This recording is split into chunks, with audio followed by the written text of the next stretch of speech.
Hey, how you doing? This is Adam Post, publisher of more than 1,000 comic books and marketing expert covering woke screenwriters getting destroyed. There's a new deal with the Writers Guild of America as a result of the writer's strike with Hollywood. This deal is going to call for meritorious, competent writers to get jobs as opposed to just letting anyone in to get a different perspective based on skin color or gender or whatever other crazy criteria they've been using to give people a chance. I really believe in giving people a chance. I've been doing that ever since I started publishing comic books. If people are really passionate and they have the ability. But this whole idea of let's pay people a lot, let's give them permanent jobs in a creative position that they didn't earn based on their quality, their hard work, and their merit, that doesn't work. Let's get into the story. Before we do, please be sure you are subscribed to the channel.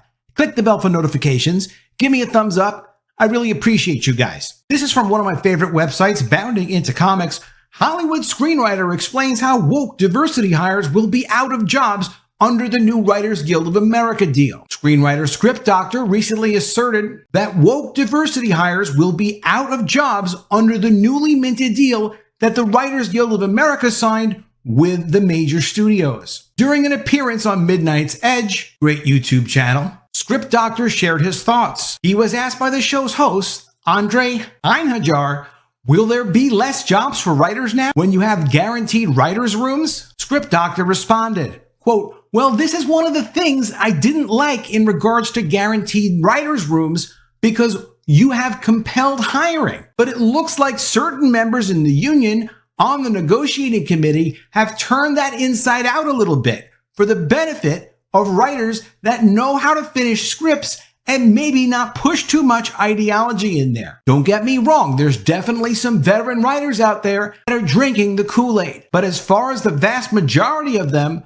the ones that do preach this are younger. So he's saying the younger writers are the ones that really push the woke agenda stuff, but at the same time really don't have skills. He goes on, I've been learning through my colleagues that a lot of them have actually spent more time striking and spending time on social media than actually expanding their portfolio of scripts to pitch when the strike is over. After briefly comparing himself to his colleagues, he continued, quote, so basically what we are seeing here from the youngins is there's going to be possibly less opportunities for them, especially in something like the pre-greenlit or mini rooms. And that comes down to two factors that I can think of right now. When he's saying a pre-greenlit project or a mini room, these are dedicated shows that are already approved to get made. You're not going to get onto one of those unless you've already proven that you can deliver. Not for the woke guys. Quote, the first one is that the current NBA clearly defines that a showrunner has to be a union writer, he said. So it can't be an internal executive producer like a Kevin Feige. It also gives them a bit more power into who they select for the writing positions in the minimum staffing mini rooms. And it also says that whoever they select has to be approved by the company or the showrunner has to argue for them to be involved. But now with regards to those rooms, a real showrunner, a good showrunner, is going to hire writers that they're going to get value out of in their writing rooms. Which means that if you're a diversity hire and that's all you've got going on, you're of no value to a showrunner, which means you are not going to get your guaranteed hire job. And I think that's a good thing, Script Doctor elaborated. As for his second point, he detailed, quote, the other aspect with regards to the contract pertaining to mini rooms is that the compelled hiring has now increased the completed hiring and the extended time frame for which they have to work on the show, which is like a minimum of 10 weeks. That essentially turns the mini room into something more expensive than the traditional model of developing a pilot, producing the pilot to be screened before an audience to test to see whether or not it's actually going to be good, and then giving it the green light to go into an actual series order. The mini room basically tries to force a hit show within a 6-episode or 8-episode or 10-episode structure, get it all written before any of it is filmed, and then push it out there. He then provides an example. Quote, you can take a look at a pilot like Ahsoka and say to yourself, okay, that's a show that was done in a mini room. It was done by one writer, Dave Filoni, and if you put that through the pilot test, there's no way it would have been picked up for the remainder of the episodes.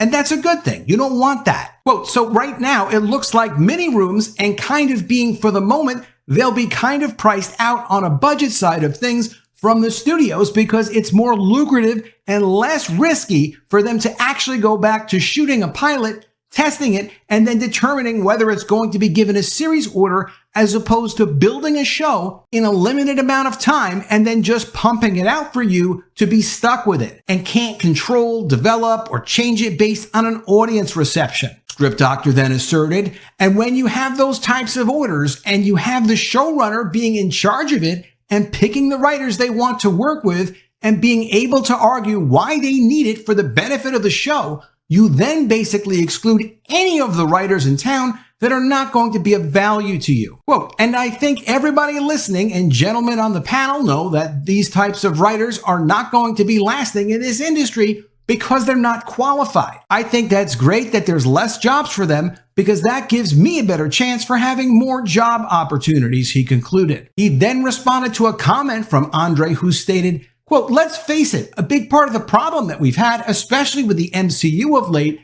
isn't just the producers behind the scenes have gone nuts. It's also that the writers' rooms are staffed with incompetence and general assorted activists, many of whom would be these younglings, if you will, that come in not through merit but through other means and produce garbage. Script Doctor replied, quote, if it's not through merit, they've done something that's made them hot in the moment, and then you have basically the studios clamoring at them to work for them for writing. They overbook themselves or overstretch themselves. And then they end up becoming terrible because they've signed 9 deals that are due over the next year and a half or 2 years to turn it in. Trying to write 9 feature films in 2 years is a really difficult thing to do, especially if they're going to be maintaining quality. Quote, and on top of that, you're putting them out there, you're getting notes back, you're going back and forth, you're dividing a lot of your time. So even as you're turning in scripts to your boss, the boss is giving you feedback, asking for you to make changes. You need to incorporate and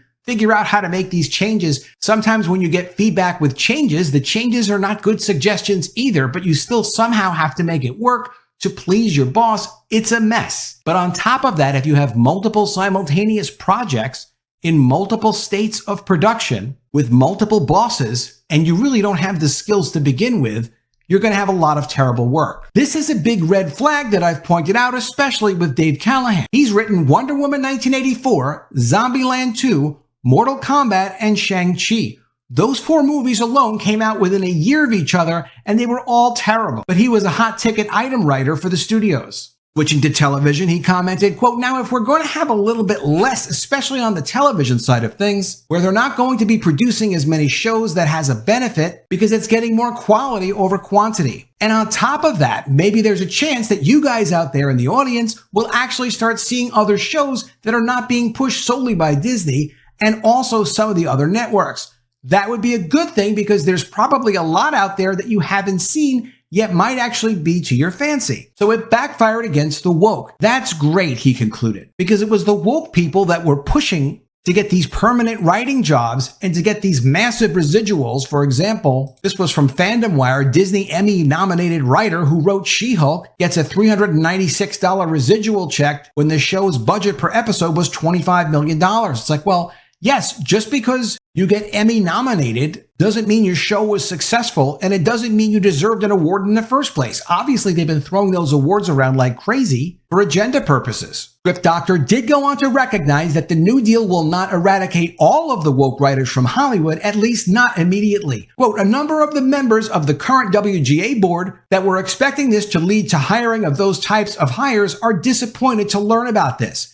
However, they are probably also prominent enough in the industry to get a show here and there. So they will be, of course, hiring that. So you most likely will have those types of shows peppered throughout still for a little bit. He continued, here's the other part too. Because of the new residual metric, the more money you get comes based on the fact that you have to obtain 20% of the subscriber viewership or more in order for you to make the most amount of money. So if you care about making money as a writer, that means you have to make a good show. And you will soon see that certain habits, such as the stuff we can point to Disney doing, is not going to be very profitable. And it will be a difficult time for some of those writers that get those opportunities to learn that lesson. And it will be a difficult time for us as an audience being exposed to those shows and then, of course, turning them off and trying to find something else.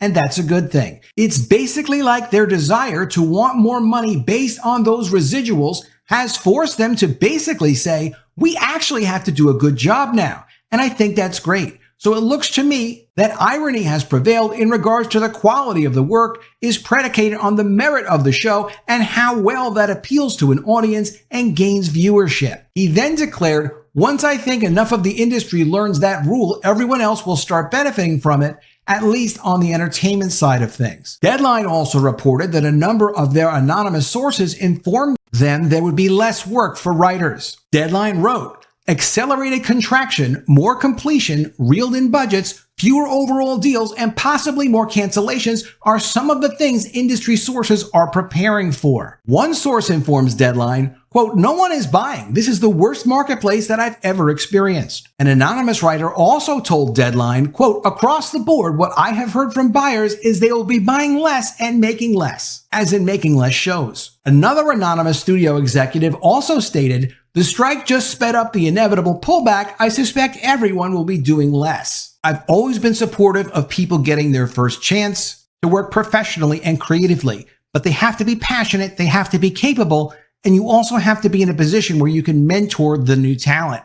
If the new talent isn't serious about doing a good job, if they don't work really hard, if they don't appreciate the opportunity, if they don't listen to their mentor, no, they do not belong in a professional creative setting. It's great to see that the people who deserve it will be making more money on residuals, will be getting more permanent jobs, will be getting the right kind of attention, whether they are new people or they are veterans. Merit makes a difference. Let me know what you think of all this in the comments below. Always love to see your ideas. Please be sure you are subscribed to the channel. Click the bell for notifications, give me a thumbs up, and I'll see you again soon with another video. And if I don't see you, I will miss you.